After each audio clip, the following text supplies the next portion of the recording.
J'ai gardé 500 000, 1 million, 2 millions et je ne sais pas dans quoi investir.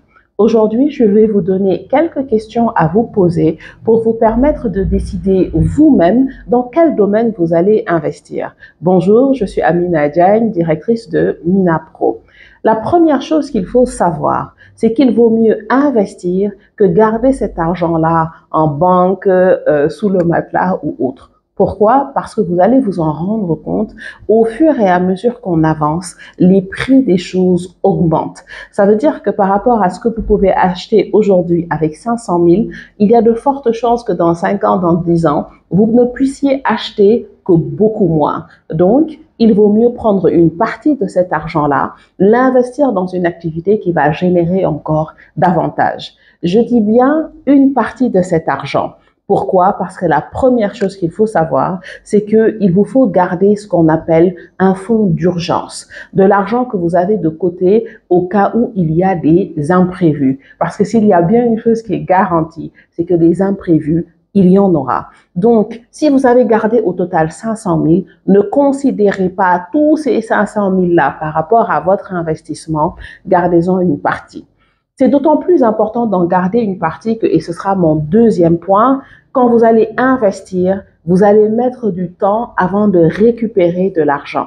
Et ça, c'est également le troisième point qu'il faut comprendre. Selon l'activité dans laquelle vous allez investir, vous allez avoir des activités, si par exemple vous êtes dans la volaille, qui vont vous rapporter de l'argent dans 45 jours, dans 2 mois, dans 3 mois, alors que si vous investissez dans l'agriculture, et même dans l'agriculture selon la culture que vous avez choisie, vous allez peut-être devoir attendre 2 ans, 3 ans avant de récolter les fruits, littéralement, de pouvoir les commercialiser et d'avoir cet argent qui est rentabilisé. Donc, c'est important de bien considérer au bout de combien de temps est-ce que je souhaite récupérer cet investissement-là.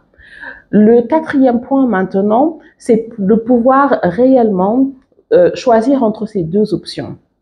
Soit vous avez quelqu'un qui a déjà une activité qui fonctionne. Je vais prendre un exemple, c'est quelqu'un qui a l'habitude de vendre 50 parfums parce que ses fonds ne lui permettent de vendre que 50 parfums, mais il a besoin d'avoir davantage de fonds, il veut pouvoir développer cette activité ou alors il veut pouvoir ouvrir un magasin. Donc à ce moment-là, vous pouvez vous prendre une partie de votre argent, investir avec cette personne parce qu'elle a déjà l'expertise, elle a déjà la clientèle et donc c'est un investissement qui est plus sûr, c'est un investissement qui va pouvoir rapidement vous permettre de générer de l'argent et l'effort qu'il va falloir pour démarrer est moins lourd. Par contre, avant de choisir à qui vous allez confier cet argent-là, posez-vous les bonnes questions, faites les bonnes vérifications pour minimiser le risque que vous allez prendre. Bien sûr, la dernière option que vous avez, c'est de décider de vous lancer vous-même dans une activité. Et ici, ma principale recommandation, avant de démarrer une nouvelle activité, allez vous former. Faites partie de différents cercles qui vous permettent de vous renseigner. C'est important d'avoir des connaissances et une expertise dans le domaine dans lequel vous souhaitez vous lancer. C'est un peu ces différentes questions qu'il est important de parcourir et vous allez vous rendre compte que vous-même, en répondant à toutes ces questions-là, vous allez réellement savoir combien vous pouvez mettre dans l'activité et savoir dans combien de temps vous allez pouvoir estimer une rentabilité. Et ensuite, vous allez faire toutes les autres étapes dont on a l'habitude de parler pour bien gérer son activité entrepreneuriale.